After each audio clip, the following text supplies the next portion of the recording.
And we're back with another episode of the Lakers Fast Break podcast. It's Gerald Glassford coming right back at you here from Lakers Fast Break, Pop Culture Cosmos, where we cover the latest news and trends in pop culture each and every week, twice a week, wherever you get your podcasts. Inside Sports Fantasy Football and Game Source. We truly appreciate everyone out there listening to all of our great shows. And if you can, please give us that 5-star review wherever you get your podcasts. Plus, if you could like, share, subscribe, and we do need all the help we can get on a day like today after such a poor effort.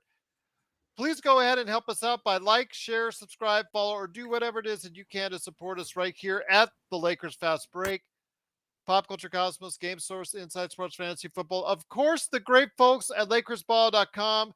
Go ahead and check out LakersBall.com with Ox1947. You know they're not very happy over there, but check out what they're saying anyways at LakersBall.com. Plus, as you saw, Joe flaunting right there, Simblades, to support his company if you live in the SoCal area at Simblades with a Y.com. Please go ahead and have your lawn transformed and help out Joe after a game like today at Simblades with the Y.com. The Upside Swings NBA Draft Podcast. Join Stone Hansen, the guys, as they go ahead and evaluate the NBA draft like no one else. Wherever you get your podcasts at the Upside Swings NBA Draft Podcast. MagicMan in the morning. Every Friday morning, he's going to be talking a lot of good stuff, including this Friday, where he's going to be talking about a Game 3 preview as the series goes back tied. So go ahead and help him out today by supporting him at the Lakers Fast Break channel for Magic Man in the morning. Laker Tom, he's not happy. He's going to tell you why at Lakerholics.com, along with our good friend Jamie Sweet with his 5 things. He knows 5 things on tonight's game will not be as good as the Sunday game. So go ahead and join him at Lakerholics.com.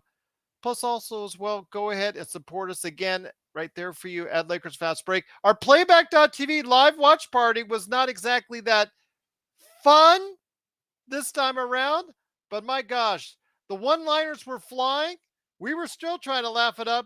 We were still talking food, cooking, life, basketball, and so much more. So go ahead and join us each time around for all the, antics that we can provide right there for you at playback.tv/Lakers Fast Break. And if you could do all that, it is sincerely appreciated. Well, with the Lakers coming into game 2, knowing just beforehand that Ja Morant was going to be out with that hand injury, the Lakers, again, were put in a situation where they were playing against a wounded animal. And as the great Magic Man Sean Grice once said, be careful of a wounded animal and that you take it for granted. And that's exactly what the Lakers did, as they could not generate consistent offense for 4 straight quarters. Their defense still not very good at times because of the way they just did not stay on the shooters on the outside. They let Xavier Tillman on the inside do a number on us as well. And the Lakers, unfortunately, just miss a golden opportunity where they couldn't even get in. They couldn't even get close to tying the game. The closest they got was 6 points in the second half. And the Lakers, unfortunately, lose 103-93. Just very disappointing effort, generating no offense. No movement at all. Outside shooting was horrible. Austin Reeves, he is not him today at 5 of 12 points. D'Angelo Russell, we're still trying to look for him with only 5 points and 7 rebounds. LeBron James, 12 of 23, 28 and 12, but unfortunately 1 of 8 from behind the three-point arc. And Anthony Davis, 4 of 14 for only 13 points. Rui Hachimura, give him credit. He took all the flack online. They said that he couldn't get it done again. He scored 20. Give him all the props in the world. But the rest of the bench was absolutely miserable, as the Lakers, unfortunately, could not get it done today. So many issues all around. But first man up, first man here. Good man indeed. He's going to go ahead and, tell you why you need to check out later in the show the Upside Swings NBA Draft Podcast. But he's going to tell you right now what was wrong with the coaching today, because a lot of it starts with the coaching when it comes to a loss like this. It is Stone Hansen, and Stone, all around just a terrible performance by the Lakers. Really could have taken advantage going back 2-0 to LA. Everybody's going to say, oh yeah, we got the split 1-1. Everything's great, fine and dandy going back to LA. But still, this was a game that they should have had as well. Yeah, this is unexcusable and kind of pathetically ridiculous. We have an opportunity. Ja is their best player, obviously, and he's not playing. You have a golden opportunity to go up 2-0 and go back home. The Lakers did not take advantage. They blew that golden opportunity. And as poor as we played execution wise, I do think like overall, just our players didn't play great. We missed a lot of shots that we probably should have made. And we expected after last game that we weren't going to shoot to that same level. I think that nobody really expected us to be, at the same level of shooting that we had that game. But um, I think really all of our problems tonight stem from coaching. I'm not excusing how the team played, but I think the coaching is at the nucleus of everything here. We commended him and praised him for, the absolute great coaching display he had in the first game. I think that we were all in agreement that's the best coaching that we've seen from Darvin Ham this entire Ham era. But I pointed out that we've seen 83 bad games sample size of coaching from him, and that was one good one. If he can keep that up, we have a great shot at winning this series. If Ham doesn't coach like he did in game one, we have a zero chance of winning this series. We cannot win a series if Ham coaches like he coached tonight. And I'm not even paying attention to rotations or anything. I don't even care about that at the moment. If you are playing the same defense that you played in game one without any adjustments, not thinking that Ta- Jenkins, excuse me, is not going to adjust to what you did in game one, it's foolish because Jenkins is a great coach. They saw exactly what we did defensively in the first game, and because you don't want to adjust what we did, uh, he's going to take full advantage and call our number on that. You have no jaw, so you have no reason to play this cramped court defense, right? There's no reason for on in the third quarter especially, over and over we saw open threes because there's four Lakers, in some cases five Lakers, where all of them had 1 foot touching the paint or inside the paint. We're playing this cramped defense and they're all spread out.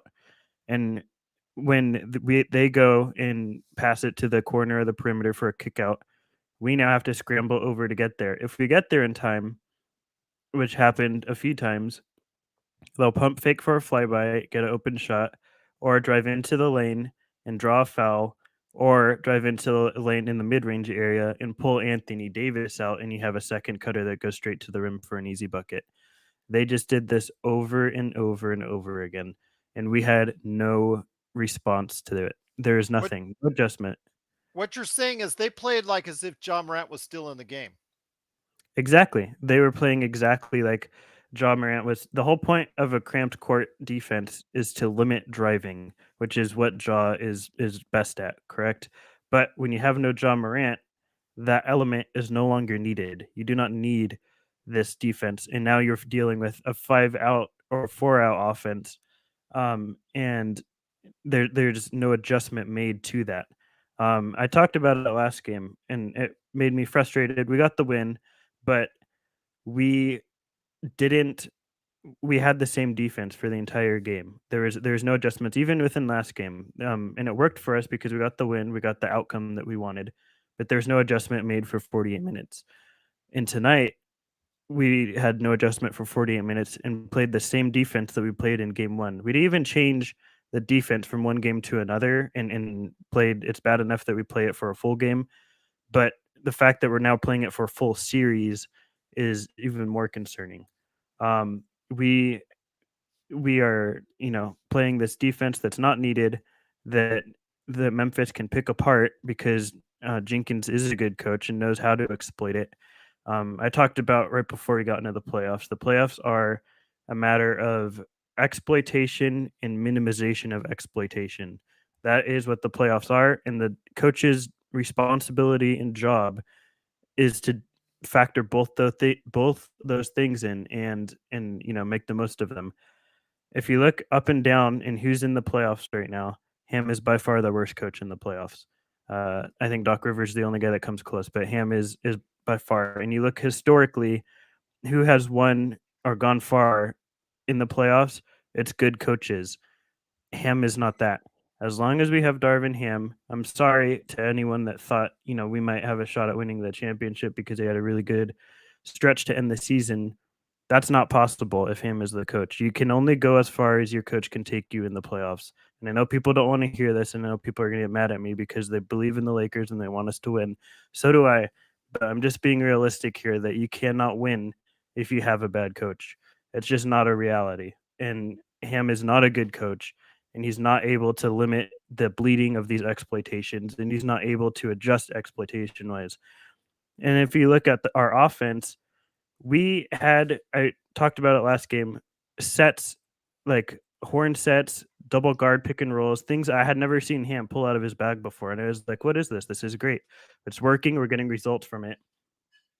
In tonight's game, there was none of that. We ran not a single pick and roll against Xavier Tillman using anything other than a non-traditional pick and roll, which is what, gave us some preferable outcomes in the first game.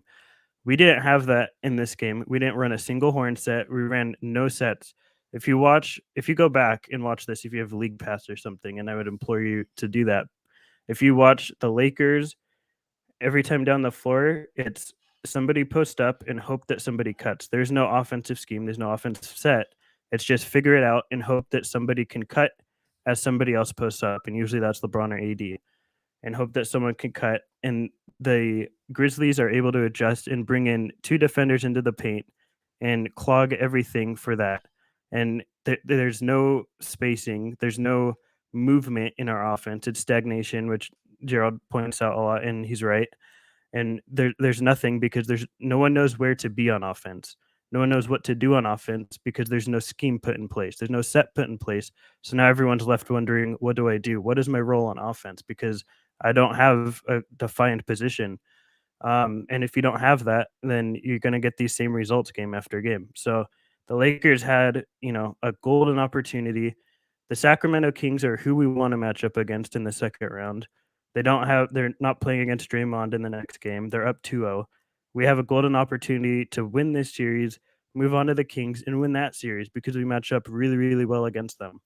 But our coaching is holding us back, and we will not do that because Darvin Ham is our coach. So that is my rant to begin. Obviously, as you can probably tell, I'm pretty mad and upset.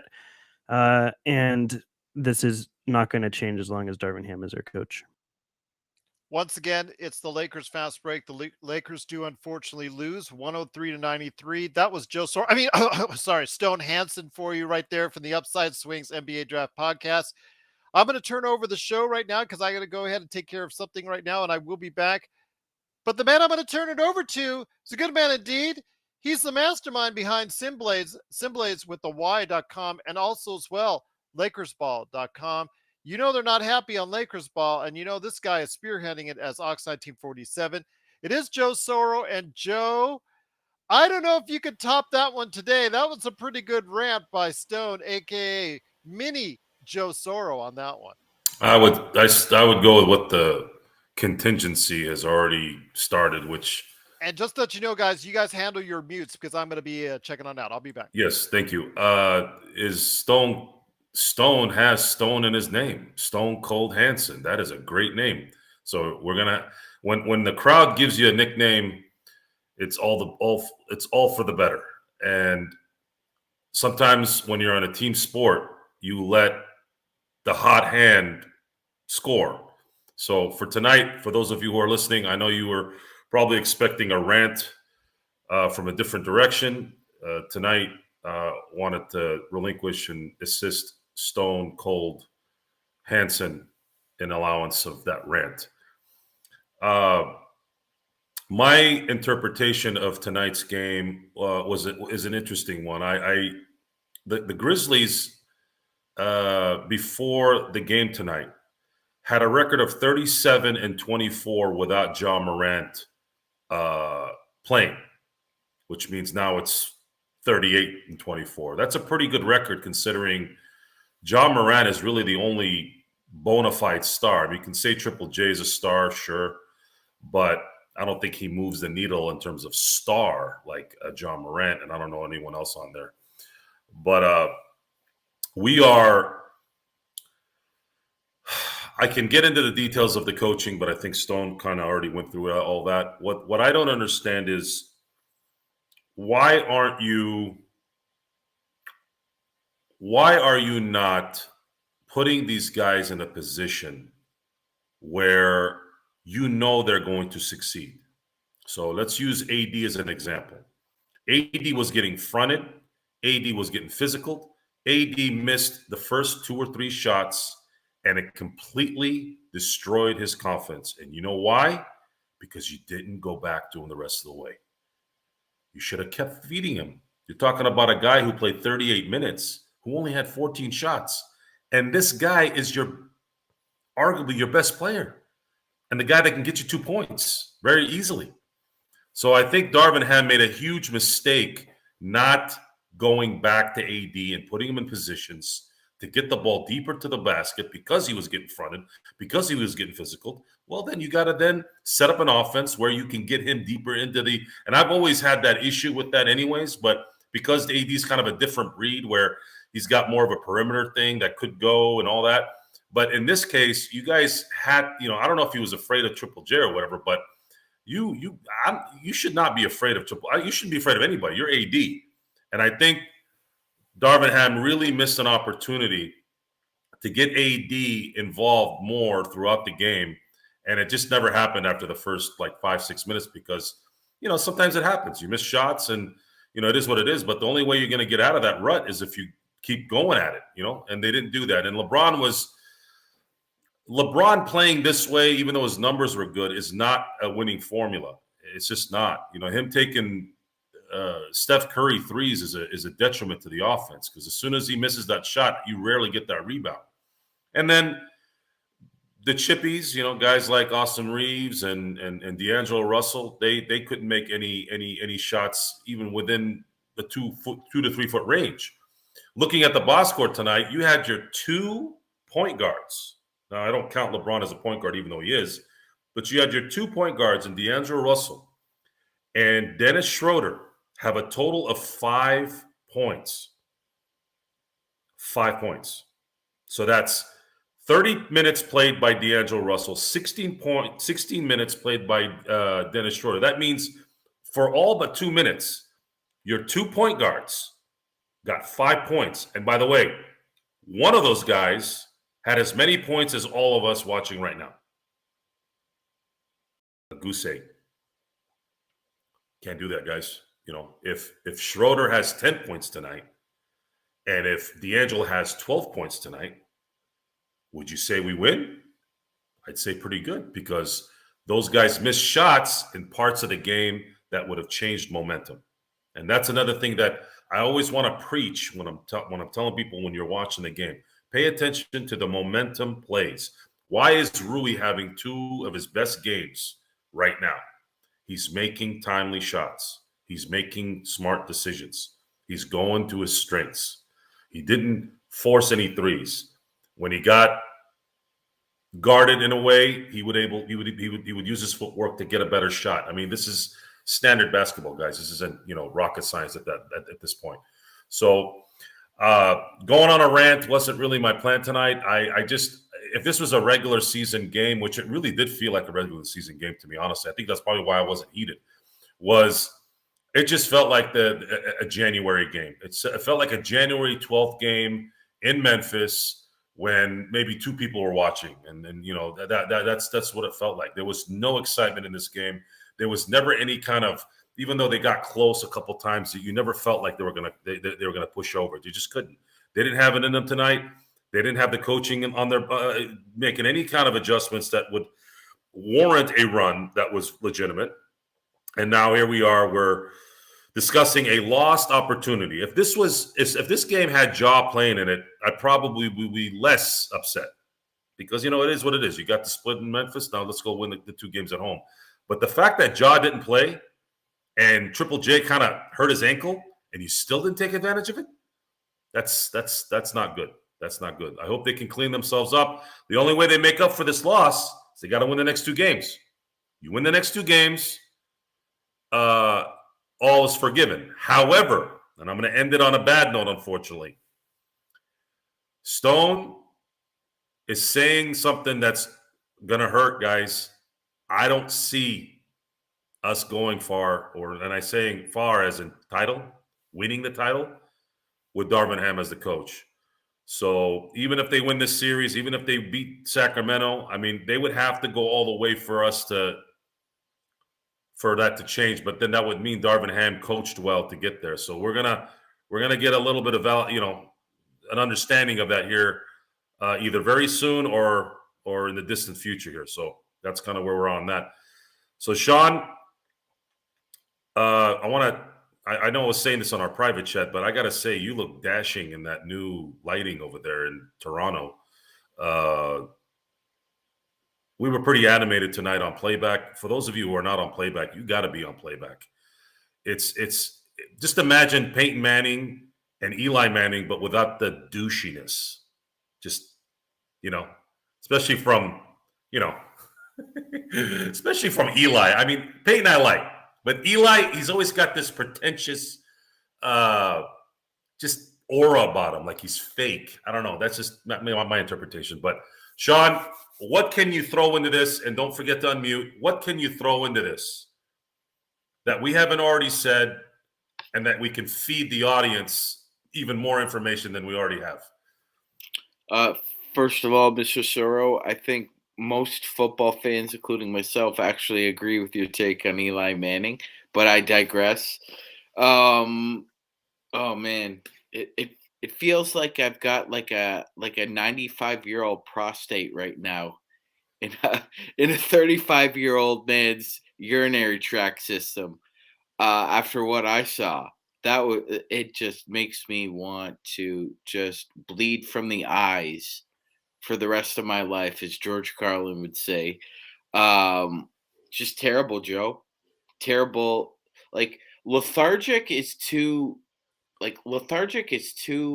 fancy a word to describe just how shitty they came out. And it almost felt like all 5 of them had the flu the night before, and they just decided they were gonna just give it a go. That's what they were playing like. It felt like a total flu game by the whole and there's no such thing as the Beale Street Blues. There's not a whole lot to do in Memphis. There's barbecue and I don't know what else you could do. Maybe fish. So it's not like there's a grand nightlife out in Memphis. So this isn't a case of them going partying and coming back wrecked and playing a game. They had 2 days off, and we got this as an effort. Memphis didn't really change much defensively. Small changes, not even worth mentioning, but their rotations were crisper and we missed shots. That was essentially the big difference. They kept the same game plan with AD they had in game 1. We're just going to switch. If Brooks is on him a possession or 2, I don't care. If Tillman's on him a possession or 2, I don't care. Triple J, Jenkins is willing to live with us switching on AD defensively. And I mean, it's a 1-1 series now. So it's been working for him. It was working in game 1. We were just hitting our shots. Yeah, so this loss is like a 60-40 split between players and coaching. Yeah, I didn't really like Ham and the lack of adjustments he made, but also D'Angelo Russell sagging off Luke Kennard, who shoots well over 50% from 3, is just inexcusable. And I've heard over the past couple hours from online and in our chats that, Sean, D'Lo isn't a very good defensive player anyway. So does it really matter? That's not the point. That's not the point. This is the playoffs. You have to know your personnel. You can't sag off Luke Kennard 4 feet and just give him a wide open 3. It's inexcusable. Inexcusable. Another how did you guys feel about Vando on Tyus Jones at halftime? Stone. I thought that Vanderbilt on Tyus Jones is fine because I think that Tyus Jones is going to be the primary initiator of the Grizzlies sets, and Bane is going to be the primary finisher of those sets if it's not Triple J. So trying to limit those initiations, I get the thought process behind it. I just don't really know if matchups matter because if you're not playing a defensive scheme conducive to the personnel that your opponents are, I don't think matchups even really matter as much because they just immediately get mitigated by the type of defense that you're running as a whole. Yes, because I mean, as much as people may point to the fact, well, you could put Vando on Triple J. Well, you know what? Vando's a great defender. LeBron's a very good defender. You're not stopping Triple J. It's pick your poison right now. I think Stone with Memphis, and now that I think Ja's going to come back for Game 3, Ham's got to make some major adjustments, and not these small little tinkering. No, he really needs to watch a lot of film and see the mistakes that were made. That was inexcusable. And you know what? A coach can't do much about effort other than sit your ass down if you're not playing well. But I mean, like Joe was saying, who is he going to go to? Between Austin Reeves and D'Angelo Russell, you got 23 shot attempts for 17 points. That's not good, especially when Schroeder gives you 0. So that's 17 points between 3 guards. It's not good. I don't care if Ja is playing or isn't playing. You're not beating Memphis if your guards are only giving you less than 20 points. Well, for good commentary there, Sean and Stone. Lakers fall to the Grizzlies in Game 2 of the first round, 103-93. Some of our chat constituents are, or at least one of them, I'm going to kind of hit them up a little bit and give them some credit here. They're thinking we might be a little too negative tonight. Now, I kind of anticipated that. I didn't want to come in here being predictable.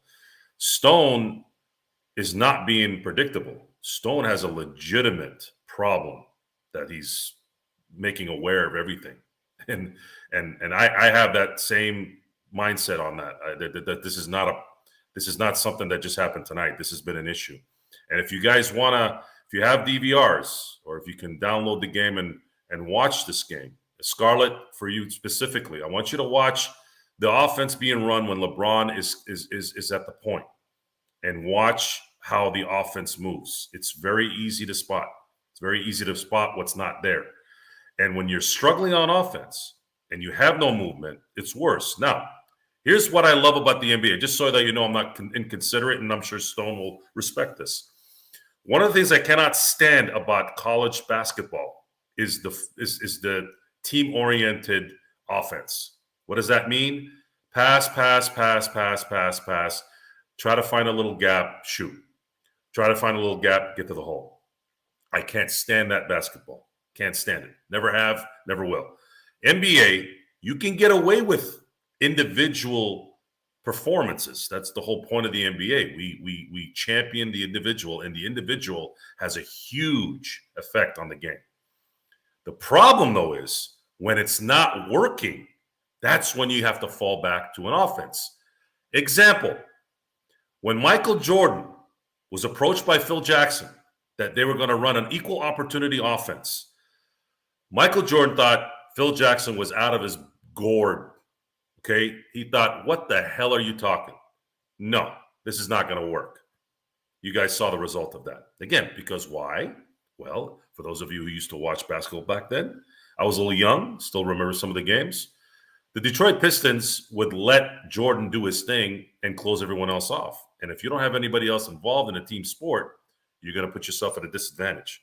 But once you opened up that team offense and you got John Paxson hitting open shots, you got Horace Grant hitting the 13-footers, You got Pippen initiating the offense and dishing and dunking and allowing Jordan to freelance. Guys, I know it sounds like it's complicated, but it's not. The only thing is there are more talented players than not in basketball. But after that, it's about coaching. It's about fundamentals. It matters. And, of course, shot making. So going to that tonight, if I'm going to put it on just a simple performance situation, Memphis hit shots tonight. We didn't. We, as in the Lakers fandom, players, whatever. I know some people don't like saying we when we're not part of the team officially, but we're Laker fans. I say we. So we weren't making shots tonight. We just weren't. And that played a huge part in this. And a lot of that was because you just couldn't create opportunities for yourselves when you're deficient in certain areas. So with that, our hope now, and I'm going to try to segue into something a little bit more positive. Yes, we have 2 days off again, which should help. I thought this was going to help, but it didn't. It was a lost opportunity because Ja wasn't playing. That's probably why the irritation is there. If Ja had played tonight, I would not have really – I would have said, look, this is a good team. They're at home. They're going to win. And they had never lost a game 2 in the playoffs. I believe they were 4-0 before the night was over. And still kind of statistics matter, guys. Look at the statistic I said before where they were 37-24 without Ja. This team seems to have kind of a level where they can go to when their main guy's not there. That's what you call a good team. And, hey, guys, they're a second seed. This isn't some schlep rock team. So with that, Stone, I'm going to come to you to start this out. We have 2 days off. Oh, boy, I can't believe I'm asking you this. If you're Darvin Ham, God help us all, what are you preparing for Saturday's game in a game that's going to be the first Laker home game of significance of a real playoff? I'm not counting the play-in. I'm talking this is the first home playoff game in years. How are the Lakers going to react to that game? Well, if I was Darvin Ham, I would go back to what works and then evaluate what doesn't. That's the two biggest questions for the Lakers are what did we do in game 1 that worked and what did we do tonight that did not work? You got to win in game 1. You got a loss in game 2. What went wrong in game 2? What went right in game 1? And I think the simple analysis of that is offensively, like I've already stated, we had sets, we had schemes that we ran. We've in 83 games, that massive sample size, we had not seen that. In game 84, we see that and we get results that work. It's the best the Lakers have looked in any point in this entire season is when we ran sets and we ran a scheme. And that's what worked because we got our guys in positions where they knew what they were doing offensively. They knew where to be. They knew what to execute. Offensively today, I mean, you could see, like I said, again, over and over, they're like 4 times I counted in a row. They're giving it to LeBron, feeding it into the post, waiting for someone to cut down the middle, and the Grizzlies know exactly what's happening. It's figure out your own offense because we don't have one set in place. If you go back to game 1, we got results, so I would continue that. Why would you go away from something that worked so well for you? The other thing defensively, like I said, is I would adjust. If Ja is playing, which I would expect him to, I would continue this defense with some tweaks and adjustments. I know Sean mentioned D'Lo sagging off of Luke Kennard, and I agree that's unacceptable. But I think I disagree in the symptom of why that was. I think it's planned. I think it's schemed. That's what Darvin Ham is telling his guys to do as part of this defensive scheme is stay away from the 3, softly, pressure them once they get the ball, but or before they get the ball. But then once they get the ball, we obviously come too far and they take us into the mid range or the paint. And that's just not a viable thing. We saw it in game 1 even. We got the win, obviously, because our offense was much better and Ja was playing, so the defense was a little more conducive to what they were doing. But we sagged out, like Rui by design was sagging off of Santi Aldama twice, but by like 10 feet, and Aldama got 2 wide open threes. We're sagging off of Bane. It doesn't really matter who it is. They have shooters at any point during the game, and our plan is to not play up on them. It doesn't really make a lot of sense to me. So I would tweak that adjustment for sure. And yeah, I mean, I think ultimately, like, unfortunately, as much as I want these adjustments to happen and I want us to win this game, I don't have any faith in him whatsoever to make these adjustments. We've seen it for 83 games now. Like, I don't know how much more we need to see before we keep kidding ourselves and fooling ourselves into thinking it's gonna change. It's the definition of insanity, right? It's like they're doing the same thing over and over. Ham's doing the same thing of not adjusting, and not making the right changes, and we are getting the same results of disappointment. And we're going to continue to get those. And unless Ham coaches the way he did coached in game one, which again I will give him full credit, I thought he coached a fantastic game in game one. There are a couple tweaks like I've already mentioned, but overall I thought it was a very good coaching display. If he coaches how he did tonight for the rest of this series, or if he doesn't coach how he coached in game one, this series will be over in 5. The series will be we will not win this series, and it'll be a quick series because the Grizzlies are too good, and their coach is too good to not exploit what Darvin Ham is doing game in and game out. There's just no excuse for what Ham is doing, and there's no way that Jenkins does not exploit that. So, all that said, I think that the Lakers have a roster capable of going as far as being competitive and going as far as us Laker fans would want. I do not think I think the coaching has to be equal to that. Historically, you look that all it's only good coaches that have won. Him is not a good coach, so we will not win. And you have to have that as a part of your ecosystem in order to go far as a Laker team. And as I said earlier in the season, the whole Lakers MO is just we're too late to everything. We're too late moving Westbrook. We're too late not moving on from him. And eventually we're going to be too late not moving on from AD and LeBron, and they'll age out before they have any value left in them that we can get out of them. The Lakers are too late at doing everything. And unfortunately, it's going to bite us in the butt, and it's going to be too late when we fire him. And the window of really competing with this roster that is capable of it will not live up to his capabilities because we'll be hindered by him, and the Lakers won't get rid of him in time. Lakers lose game 2 of the first round against Memphis, 103-93. Sean, you had mentioned something that I thought I was the only one that caught. I was the only one. I thought I was the only one that caught this at the end of the game. You saw LeBron James coaching Darvin Ham. That's a bad sign. So for those of you who might not agree with what Stone's saying, all you got to do is look at the visuals. Even if you're stubborn enough to say, "Look, I don't believe it was Darvin Ham's fault, and we just didn't play well." There's some truth to that. They didn't play well, didn't make the shots. But why is LeBron James coaching Darvin Ham towards the end of the game?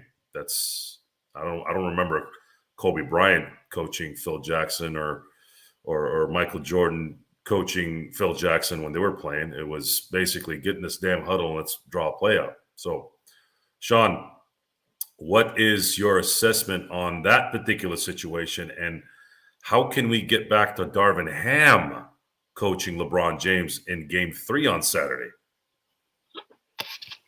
Yeah, Joe.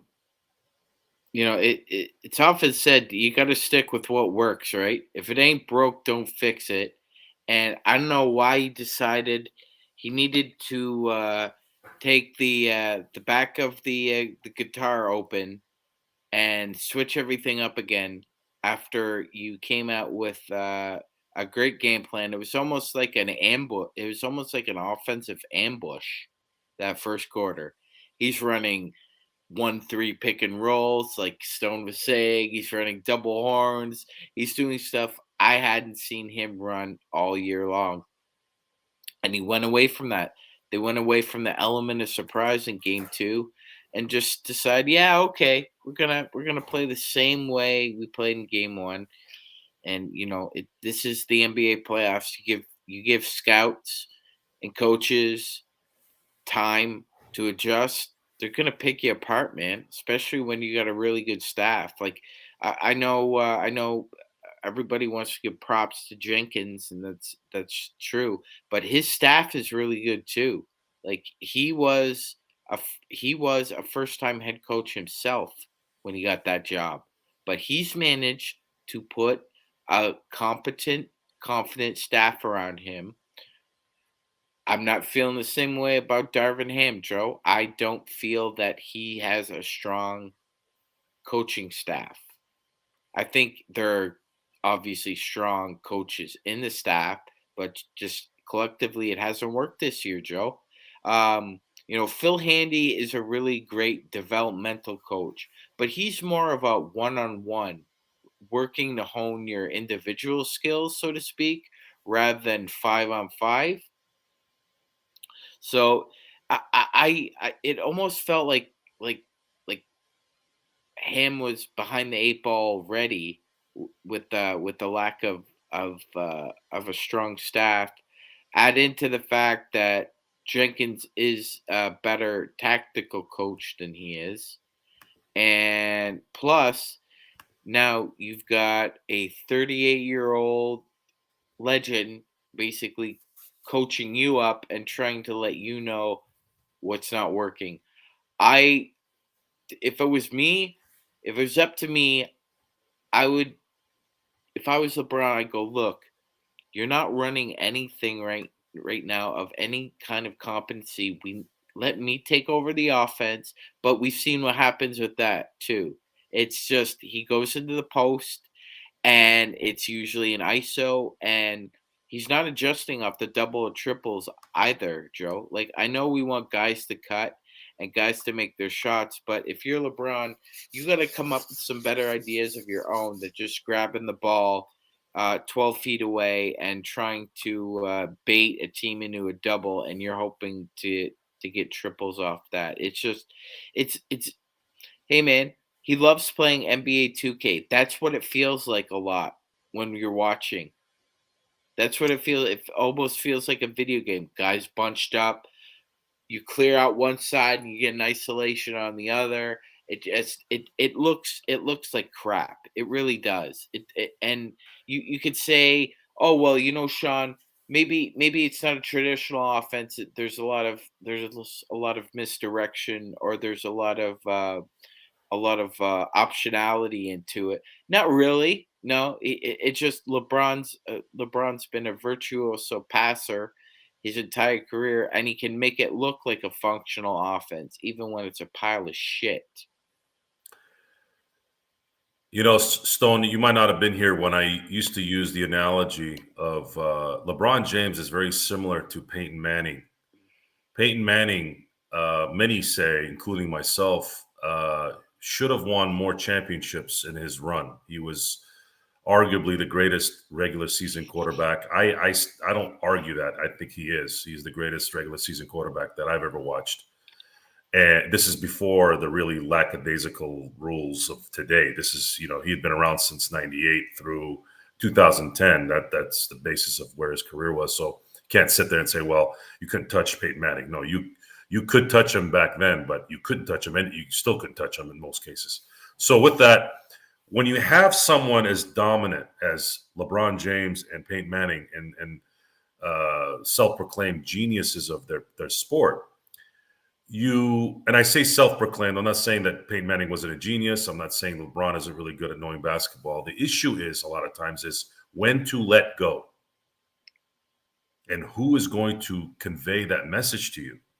So when you look at the coaches, I know Tony Dungy gets a lot of praise. I was never impressed with Tony Dungy's head coaching skills, set aside from his defensive philosophy. He was really good there.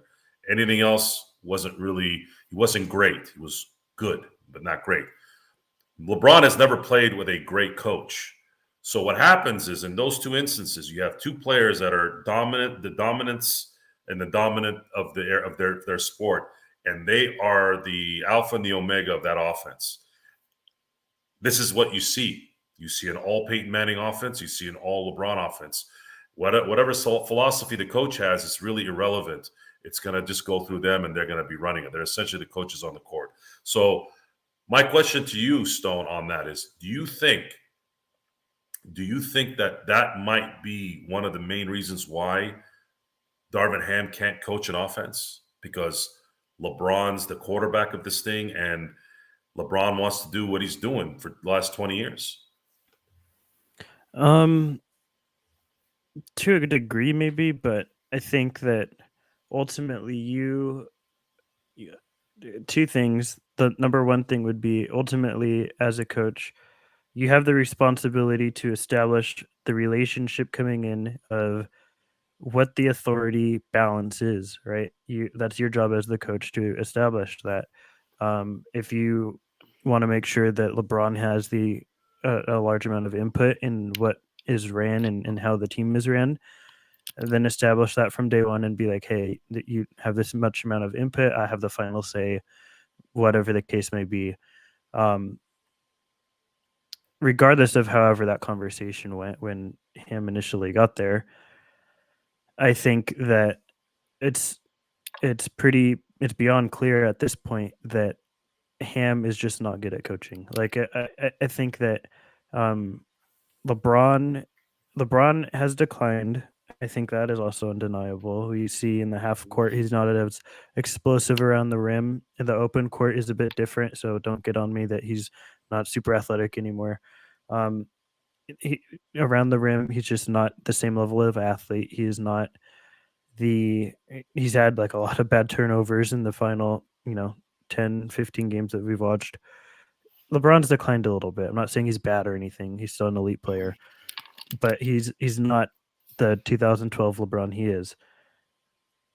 So LeBron and Ham need to come to terms in terms of what the authoritative balance is, how much input should each guy have. But the fact is, Ham has no input to give as to how this team is ran because he has no X's and O's to his name. He can motivate all he wants, and people want to say that, Ham's a great motivator, yada yada. Sure, I'll give you that if that's what you want. I'm not in the huddles, so I don't know beyond what they show in the 2-minute wired clips on TV. I'm not in practice, so I can't really attest to that. But for the sake of argument, say he is. That doesn't really matter unless you have the X's and O's as well. You need both as a coach. If you only have one, if you're only an X's and O's guy and you can't convey those X's and O's to the team properly in terms of relatability and how much they respect you, that doesn't matter. If you are only a motivational coach but have no idea how to run a team in terms of the X's and O's, the motivation is a moot point as well. There's no one or the other. You have to have both.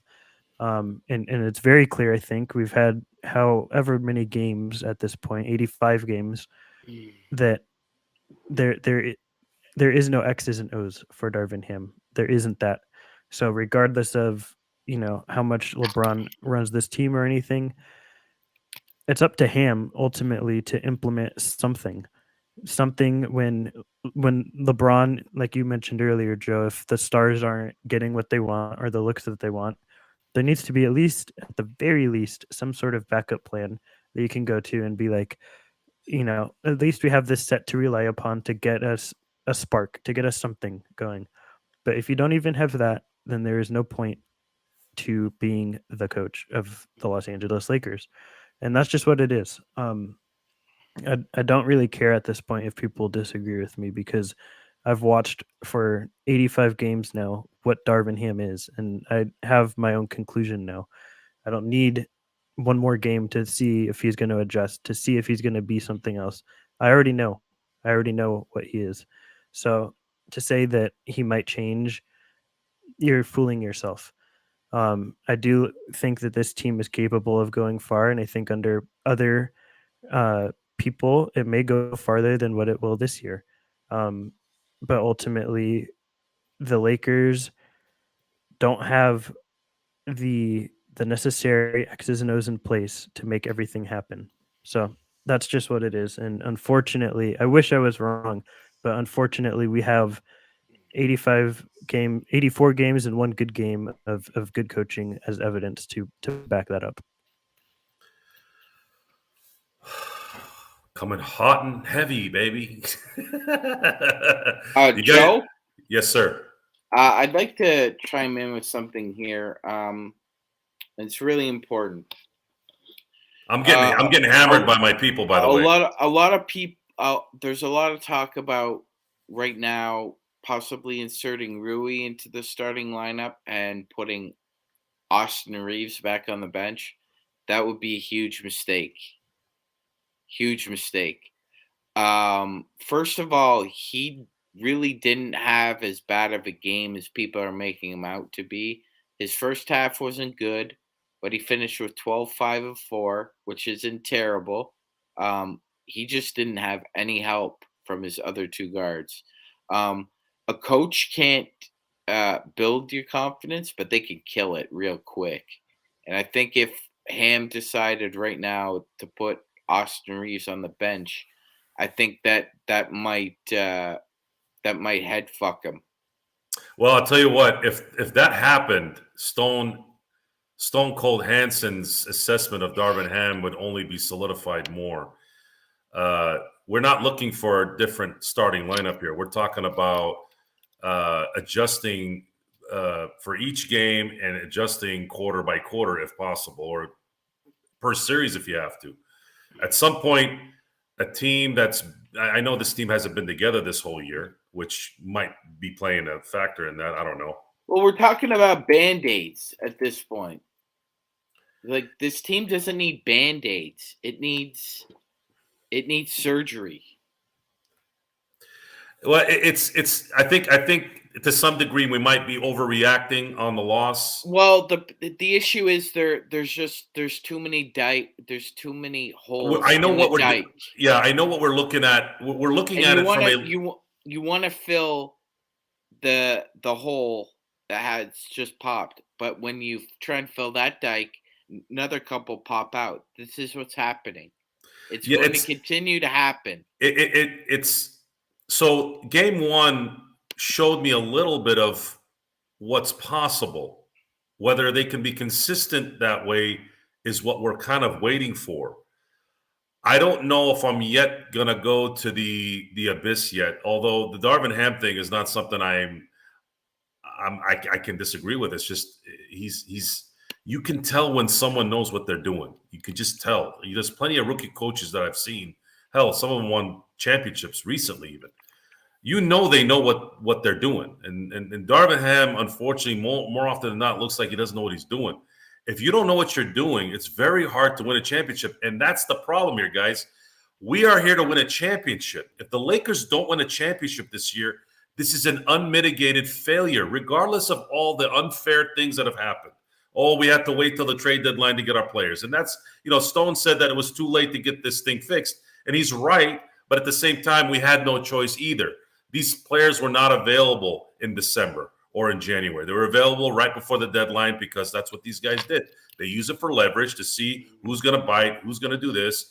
And the Lakers did what they had to do, and it was a success. They got better players, better youth. They did it. They had a great trade deadline. It was great.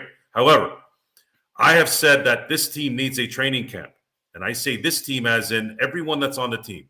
Unfortunately, we're not going to have everybody come back. However, I hope the core guys that you've gotten that would make an impact are coming back. And then at that point, we'll have to wait and see for sure if this is a real problem, whether it's coaching or guys that are not motivated or whatever. So I don't know. I want to let this series kind of develop a little bit, guys. If the Lakers come out on Saturday and play well and win, and they do it again on Monday, we're not talking about game 2 anymore. Now we're talking about, can we close this out in Memphis? Probably not, especially if Ja's healthy, which, by the way, I don't think he's going to be healthy the rest of the series. So if the Lakers lose this series with a gimpy Ja, they just lost without him playing. That's really my issue, really, like what's really bothering me. How do you not take advantage of their number one guy, a guy with that kind of talent, and you don't go and win that game? Because if you win that game, the momentum is a completely – Memphis would have to go 7 to beat you, and they'd have to win 2 games in L.A., and I don't think that would have happened. But we're there. This is what it is. We're going to have to figure out what we're going to do next. Again, the Lakers couldn't take advantage of tonight's game, lose to the Grizzlies 103-93. AD, I'm going to kind of revert back to AD here. AD went 4-14 tonight. And that number is the only number that's really kind of stuck on me. Usually I pay attention to BLK because he made some defensive moves tonight. I was just like, he jumped, landed on his back leg, and still blocked Triple J's jump shot. I mean, I don't remember seeing that before. I never saw someone jump, somehow quickly land on their back leg, and then use the other hand to block a shot all in the same motion. AD, if he plays a full season, is the baddest defensive player in the league and would win Defensive Player of the Year every year if he would play a full year. That part he did really well in. Unfortunately, we could not get him the ball deep into the post so we could take advantage of his offense. And that's something I would say, if you're going to look at anything on tape for the next 2 days, never go into any game. Here comes the rant, guys. Never go into any game. I don't care what's going on in that game. You never get away from AD deep in the post. Ever. Stop doing that. I don't care if he misses 10 shots in a row. He'll make the next 10. I watched him almost have a Bill Walton game, for God's sakes. No. For those of you who don't know what that means, Bill Walton missed one shot UCLA?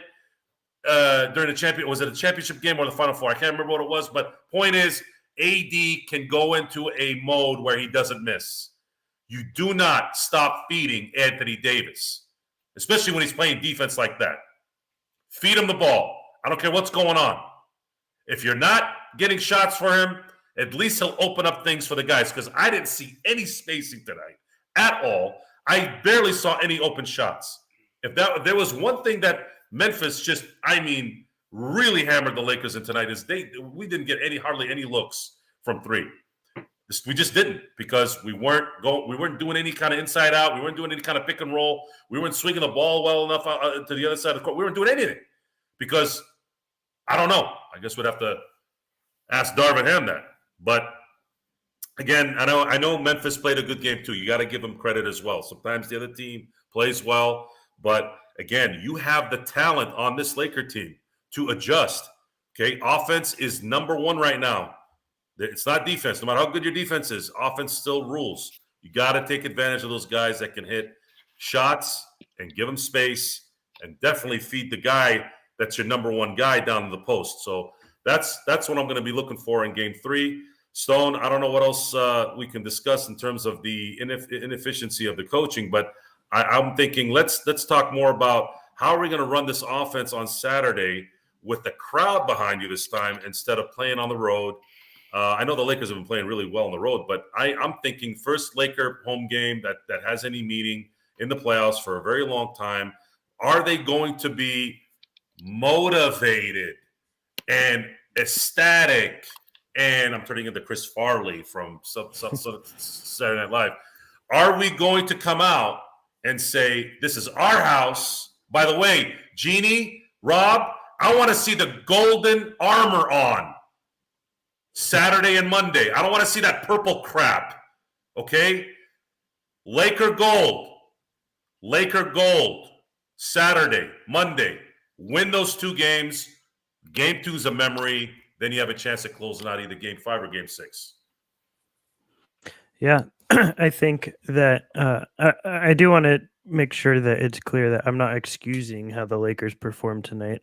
Obviously, I'm blaming a large part of it on the coach, but I do think that we played poorly tonight as a team too. I think that both things can be true at once. So just to clear that up. But I think that in Game 3, we're obviously going to have to shoot better than we did tonight. Game 1, like I said, that shouldn't be the expectation for every game. It's an outlier. We shot exceptionally well in Game 1. We can, again, I'll leave how we got to that point with the coaching for another time. I don't want to keep repeating myself, but in Game 2, we did not shoot well. Game 3, we're going to have to find some sort of medium from 3, right? We shot what did we shoot tonight? 7 of 26 from tonight. That's not going to get it done. You guys have to shoot better in order to keep us in this game. They have to, as you, Joe, were stating, get AD closer into the paint. I think that really needs to be a focus, and I think that in order to get better looks from three, if you're not going to implement a system, you have to do more of the if we're going to go the simplistic route, right, of doing pick and rolls. I think you're going to have to run pick and rolls that are non-traditional with guards. I think you're going to have to make sure that you're doing a lot more driving with LeBron. LeBron, I think, can't be this guy that's getting into the mid or high post, stopping, and then waiting for somebody to cut. I think you have to do more of LeBron doing live dribble passes, LeBron kicking out to guys in the corner, kicking out to guys as he's sucking in help defenders. And then I think you have to make sure that you are taking advantage of the personnel that is in front of you. If Triple J is sitting, I think you attack Tillman as much as you can in the pick and roll. I think if you are if Triple J is in there, then again you try and do what you can to bring help defenders, get interior passes or kickouts to guys that are on three. Again, this is not my ideal outcome. I think that there's more complex ways to get better results with your coaching, but because we're at a point where I think this is where we have to be and look at things in a more simplistic form, these are the resolutions I would come to and hope that Ham would come to for game 3. Yeah, one small adjustment that he wouldn't make that kept pissing me off the whole game is that well, not everybody knows, but if you've watched enough basketball, you know that Memphis, particularly Bane and Tyus Jones, are pull-up threats. So when that pick and roll adjustment came, the Lakers didn't adjust. They just didn't adjust at all, and Tillman was the benefactor of that because all he did was run downhill and get easy lobs or easy layups because there was absolutely no resistance there, because the Lakers were just afraid of the threat of Bane and or Jones pulling up, and they just couldn't have those crisp rotations or communication. It was bad. Like, did anybody hear any communication defensively? I didn't personally. Normally you hear AD barking out what he's seeing, or even Vando, but there was none of that to start out the game. My eyes were always set on the offense. The defense, because AD is so amazing and he can cover 10 guys at once, I guess maybe I don't, my interpretation skills are just not all the way through on defense. Although, Memphis was a step ahead. I mean, there's no doubt about it. They just seemed like they could get to the hole, and everything was a layup for a lot of those shots. But on the offense is really what I've noticed, where just guys standing around, and you're looking at a professional basketball team that plays like a YMCA team, because that's how we play when we play at the gym. Everybody's standing around. No one's doing any cuts. Maybe we'll set a screen every now and then. They play the same way. And you don't see LeBron demanding someone come set a screen for him so he can open up the lane a little bit for himself and then hopefully dish it out to an open three guy when guys are, sagging off or whatever. But I guess it's different, I would say, if I'm gonna give them a little bit of some leeway, is these are professional basketball players, and you're talking about the number one league on the planet. Maybe it's harder than we think. Maybe it's harder to do those things because you can't attach logic to why are you standing around? Well, maybe there's nowhere for them to go. Maybe they haven't set anything up. Maybe they're not confident. And speaking of that, one of the things that absolutely needs to stop is Jared Vanderbilt. Can you please stop playing like Ben Simmons under the basket, please? You're making dart passes literally a half a foot from the basket. Not like, and where are you passing? Two guys are right there. Where are you passing it to? Just shoot the ball. I'd rather have you miss than turn the ball over or make a dumb pass. Hey, you might make the shot at least there. So if I'm Darvin Ham, because I do like Vanderbilt in there for defensive purposes. Matter of fact, I think he was the only one that had any relevant plus minus, which was 8. It was +8. I think he was the only one that was in the plus category. So, Jared, stop passing the ball under the basket, for God's sakes, and, just go for it. If you missed a shot, it's okay. It's better than turning the ball over. And with that, Gerald, Stone's given us his. Notice. Don't quit on us now, man. He's been pretty stone cold. Sean has been pretty griced up, and we're waiting on. We're waiting on you now. What's your anticipation for Saturday's game? Are you seeing the pendulum going back to the Lakers now that they're going to play their first meaningful playoff game at the Crypto.com arena?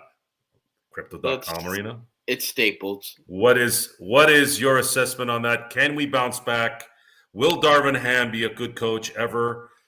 We already know Stone's answer on that. And Sean, I think he's kind of given us the answer on that. And you know my answer. What do you think, Sean? What do you think, Gerald? I've been hearing it all up and down the 95, what you guys have been thinking about the coaching today. No, I don't trust Trudell, Legion. I don't trust anyone. I don't trust anyone who's a company man.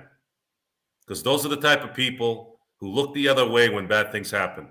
You can say that all you want in the locker room. It's like, yeah, we got one. This was a golden opportunity that you missed. And thinking about it, along with what you guys were saying on the, as I was going back and forth on a 95 here in Vegas, I will say that the defensive end, if they just played out a little bit more on the shooters, you still held them to 103. And for the most part, that's pretty darn good. If you're saying to me that, hey, we're going to hold the Memphis Grizzlies to 103 points, you know what? Defensively, even despite the fact they didn't get out on the shooters as much as I'd liked, I'd say that's a pretty good job on defensive end. It's just the offensive end is so unimaginative at times, where it's LeBron just dribbling, looking for AD, looking for a post-up, contested post-up, 2 people on him all the time. And you've got 3 people standing on the other side of the court doing absolutely nothing. No cutting, no movement, no screens, no pick and rolls, no nothing. And that's just very unimaginative. Very, very unimaginative on that end of the court. You're not getting any transition. Of course, they weren't getting much transition on the other end, which is, obviously good because, again, you're holding them to 103 points. But when you hold them to 103 points and you can't even do that in the modern NBA, that's very disappointing. That just tells me that you have an offense that if LeBron and AD aren't clicking, that it's really, really hard for the other Lakers to go ahead and generate any kind of offense. We saw Austin. He wasn't him today. Basically he wasn't able to go ahead and get to the line, wasn't able to snake and do his maneuvers where he's able to go ahead and cut through the lane. Just disappointing. Very disappointing on the offensive end. Defense, yeah, it was pretty good. I'm sorry, Gerald. I bet you're not. I bet you're 100. You just. I would bet the house that it was freaking him. Sorry, Gerald. Go ahead. What Finish up what you were saying. I think that one. Okay, so Mike Trudell votes. He has the voting power in the NBA, right? He can vote. He's allowed to vote, right? Oh, because that 1 second place vote. When I heard that I didn't even think of that. And then when Sean just said, I was like, son of a gun, it was him.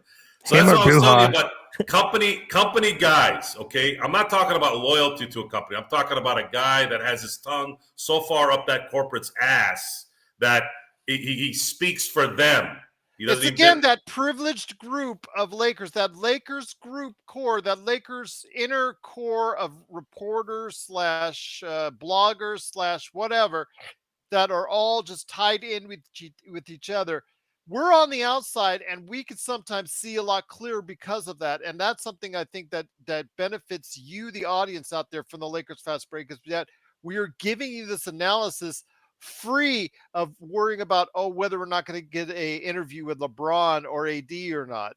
That's something that we have to go ahead and make sure and make clear is that we don't have those biases, obviously, that others are seeing. Mike Trudell, I like as opposed to Joe, but when you call Darvin Ham the number 2 coach of the year, yeah, that's not good. I mean, seriously, guys, it's a Fred Hickman thing in a lot of ways. Fred Hickman voted for. I love Allen Iverson, and I thought he had a great 2000 season. But Jesus Christ, Shaquille O'Neal arguably had the greatest individual season in sports history, not just NBA. Sports history. He won the scoring title. He was second in rebounding, third in blocks, won the MVP, the league MVP, won All-Star MVP, won the championship, won Finals MVP. How the hell do you vote for anyone but that guy in 2000? And he played, 78 games. Are you out of your mind? Like, this is wrong. Like, this is stupid. You should be called out for that. And I think I'm putting Sean in the position right now. I'll pay for his bail or whatever. You go to that Laker media. You find a way to get a media pass. Gerald, go talk to your guys at USC. I'm sure they can find something on there for you. I know how to get Go get him over there, and you call that freaking size 8 boys section suit wearing Mike Trudell and say, why the hell did you put Darvin Ham second in the voting? I wouldn't have put him second to last. I would have put him last. And Stone would have even put him on the ballot. I'm sorry, guys. I couldn't help it. I had to rant tonight. You guys were asking for it. I had to give it. Robert E. he's in the chat, and he's been a great supporter of him, and I commend him for that. And defensively, we obviously can't complain because they've taken the Frank Vogel defense and continued it as far as that end of the court. It's the unimaginative, again, offensive schemes that we continually see time and time again that you're solely based on LeBron and AD. And in the playoffs, that's so easy to scheme against, Joe and Stone and Sean. It's just so easy to scheme against LeBron and AD.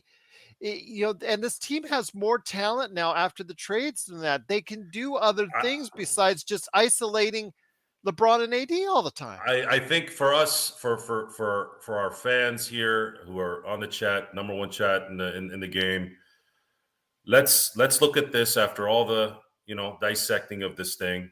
Let's look at this as a one-off. As much as it kills me to say that, because again, Ja Morant was out. This was a golden opportunity to take advantage of that, and then you wouldn't have had to have worried about what happened after that in terms of his availability. If he's coming back full strength, hey, you won 2 in Memphis. I just don't see the Lakers losing 4 of the next 5 when they have 3 of those at home. So that's the bummer here. However, Lakers can make this game go away if you win at home Saturday and Monday. So let's start focusing on that. So we give some of our guys out there that want some positivity, and that's something we could take is that the Lakers do go back tied 1-1. It's just that I know that feeling in the plane heading back home by all the Lakers right now. They're like, man, we blew this. I don't know if that's a great question too. That's a great assessment. That actually wasn't a question. It's a great thought process, but a little bit of me thinks I don't think they think that way because this wasn't a close game. If it was a close game and they were like inches away, I mean, they were close. The closest they got. But it was one of those games where even when they took it down to 6, I didn't feel like they were going to come back. Those games are always there. I've seen enough basketball to know. Sometimes I've seen a game go to 3, and I'm like, they're making that run. They're going to run out of gas. Next, it's up to 13 again. I don't think they came into this game focused the way they were supposed to. I'm sure they were motivated to win the game, but then once things didn't go right at the beginning of the game, they just could not catch up, and they couldn't adjust. And Memphis just kept going, keep hammering them, keep hammering them, keep hammering them, and they kept hammering and hammering and hammering, and Memphis did not make any mistakes in this game. So you were already behind the 8 ball right off the bat. The other team didn't make any mistakes. They have the home crowd behind them. The coaching tonight was light years better than what you did. Of course, this is going to be a loss. But the problem is you lose when their number one guy is out. And you only gave up 103 points, Joe. 103 in today's NBA. That's a good defensive performance. The problem is you just couldn't get it done on the offensive end. No transition. You weren't getting any fouls. Just driving to the lane and getting those fouls called. The free throw line. The things that we've seen the Lakers do well in the past month in these 29 plus games that they were 20-9 going into the past 29 games. We've just not seen them do tonight. And that was disappointing, especially like you said, with Ja out and that had to change their whole structure, how the way they play basketball. Stone, I'll leave it up to you, my friend, to share some final thoughts on this. But again, we want to go ahead a little bit more positive note. Again, we felt really hard about what the Lakers needed to do on a day like this and take advantage of it. And I know how you've been talking about, the coaching, but man, all it takes is one game to turn around. Could that game be on Saturday? I mean, it could. Like I've stated, that the Lakers have the roster to do it. That's not really the question for me. I think the Lakers have the talent. I think the Lakers have to view Game 3. The Lakers need to view Game 3 as if it is their win or go home game. If you go down 2-1, it's not that bad in retrospect. But if the Lakers go down 2-1, losing this game versus Ja, and then losing another game with Ja, that's pretty deflating to lose two.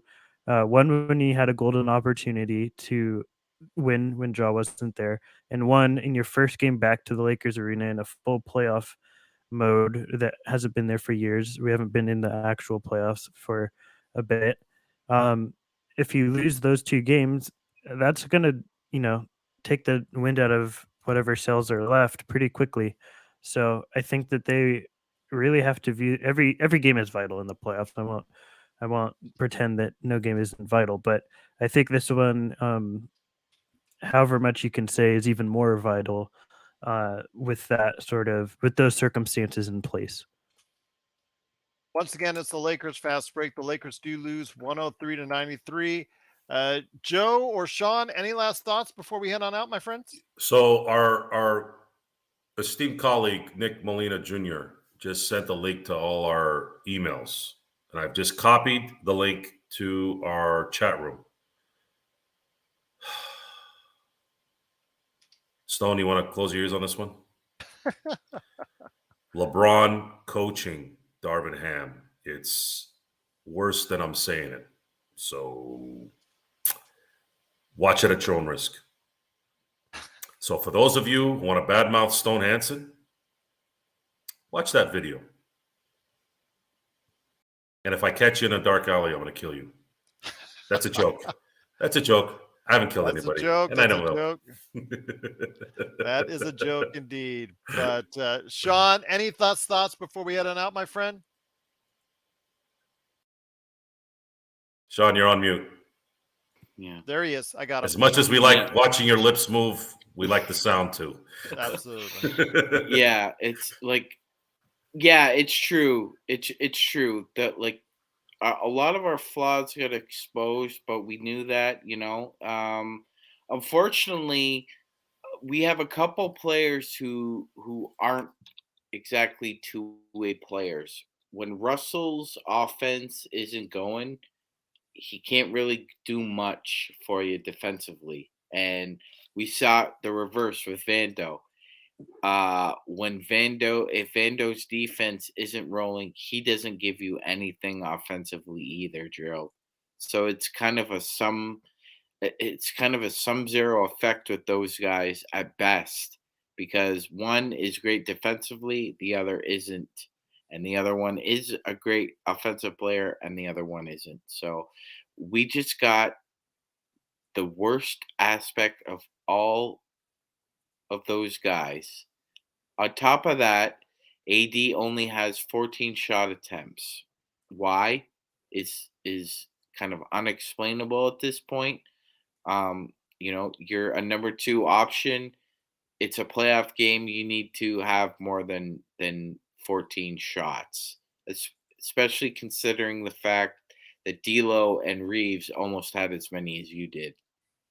So a lot of things didn't go our way tonight. I'm hoping for better adjustments in Game 3. Actually, Alex had a really great question. He posed this. So, what specifically would you change in the game plan, Gerald, to get AD going offensively in Game 3?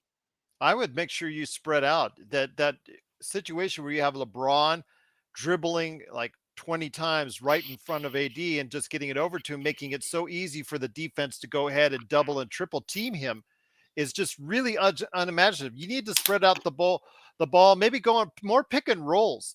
You know, I didn't see much in the way of pick and roll action between LeBron, AD, or D'Lo and AD. Try D'Lo, just something with AD, either Schroeder, just anything as far as creating opportunities for AD to roll and make it easy for himself to score the basketball.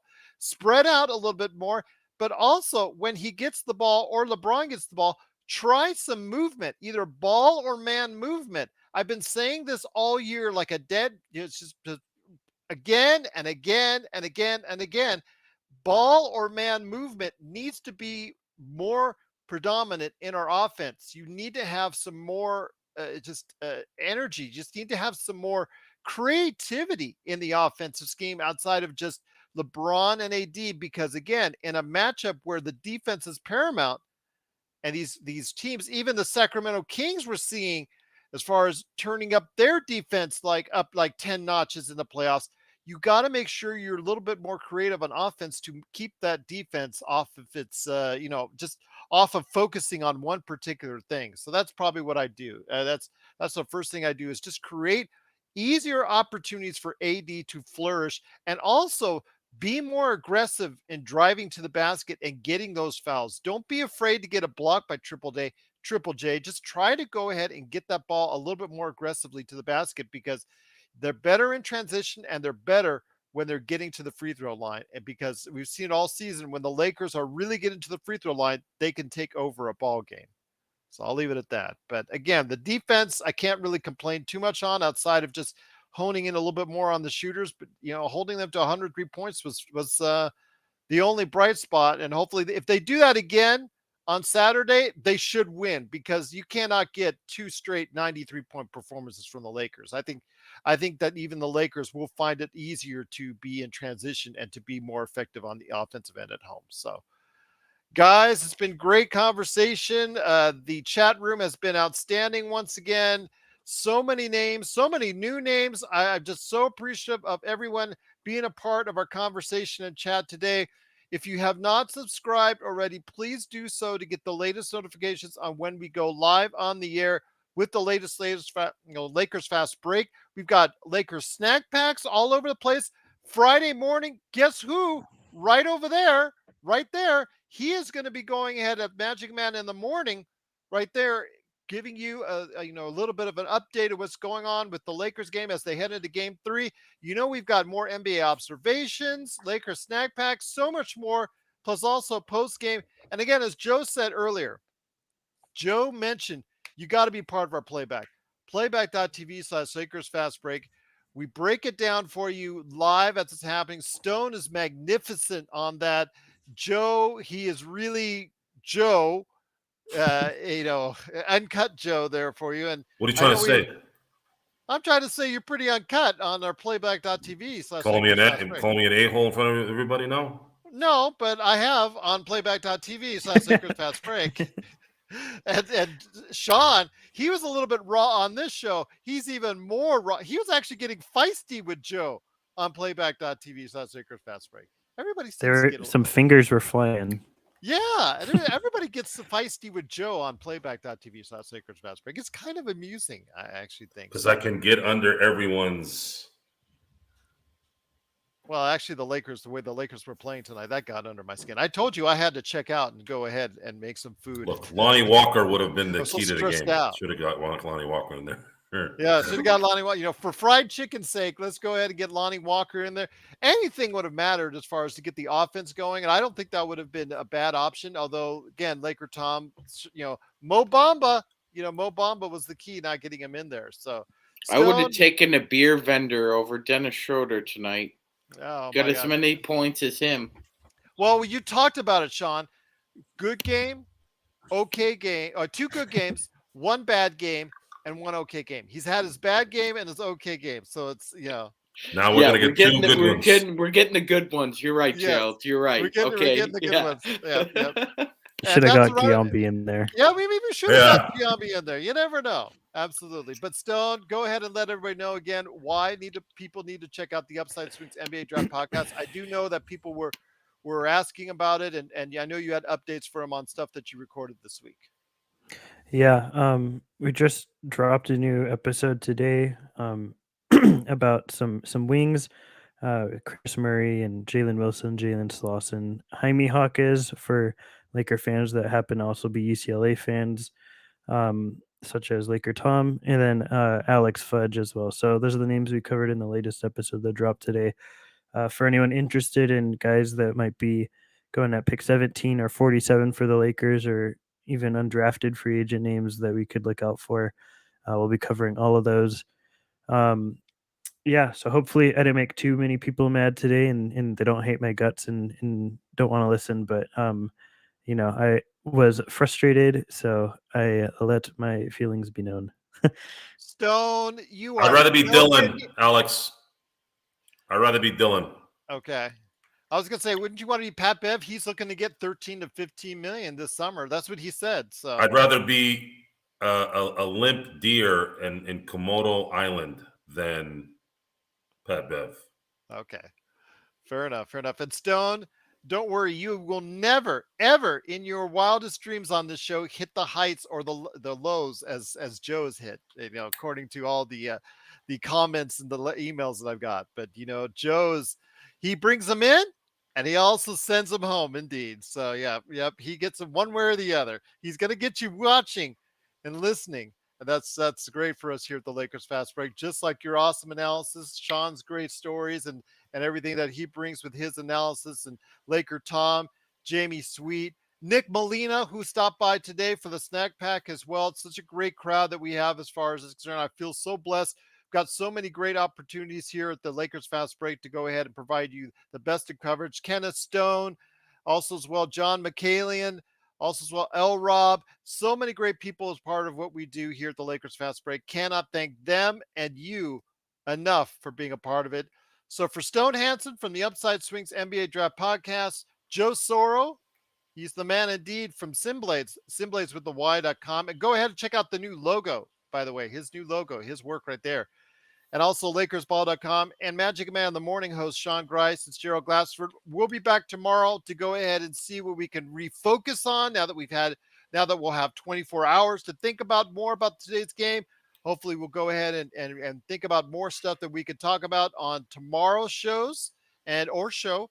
And then also as well on Friday for Magic Man in the morning as well. So for Joe Soro, Sean Grice, and Stone Hansen, it's Gerald Glassford. Once again, the Lakers do lose 113-103, but the Lakers go back home to Los Angeles, tied 1-1. That's got to be a good thing.